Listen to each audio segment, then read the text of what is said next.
Okay, yes, that was the issue, 8th graders, and I'll have this in the announcements here shortly. So, I'm going to go over the different scenarios we talked about during the Class Connect.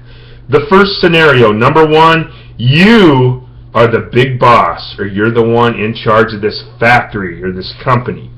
Okay, so your employees are threatening to unionize. They're threatening to create a union because of the conditions and maybe some other things.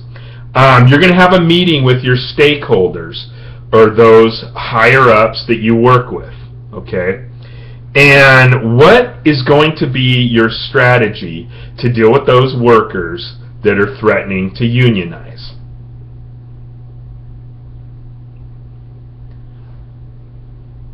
Situation 2.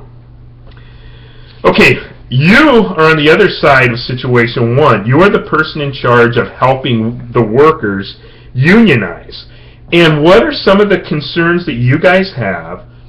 And you probably want to make some kind of list of things you're going to take to that big boss and those stakeholders in order to present that are some of the concerns that your workers have. Okay? That's scenario or situation 2. Situation 3. Now, you're taking a gamble. You're rolling the dice here. You're you're going to compete in the automobile industry. Therefore, you're going to manufacture cars. So you're going to compete against Henry Ford in the early 1900s. Now, what are some of the things you need to take in consideration in order to compete in this industry where Henry Ford and Ford has a monopoly? I'm going to say has because I'm going to pretend we're in the present in the early 1900s. So what are some of the things you're going to do to compete in the automobile industry? And you, my friend, are the boss.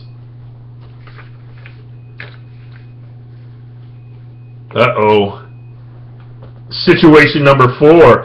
I'm putting you really in a difficult situation here. You're a politician. You're the mayor of a city, whatever city it may be. You promised the people that you were going to do a variety of different things. However, you only did a few of those things that you promised. You have helped building more housing for those that have moved in the city, and remember, early 1900s. But at that point, little has been done as far as getting more jobs for those people, cleaning up the streets, and creating agencies to help those that are poor and dealing with many of the problems that they have.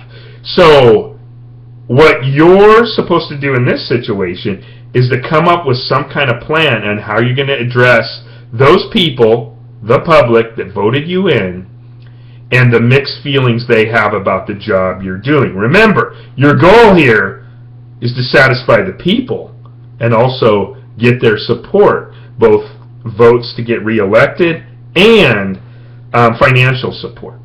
Okay? Now, scenario 5. You are a landlord, and you're considering, because you have some money, and you're investing some money in building tenement housing in a city because there's a shortage of housing in this city. Remember, we have these people unionized, but you have a shortage of housing in the city. So, what are some of the things you have to consider in building this tenement housing in this crowded city to house some of these immigrants and other people that live there? So that's situation number 5. Now again, you guys, I don't care how you write this extra credit assignment up.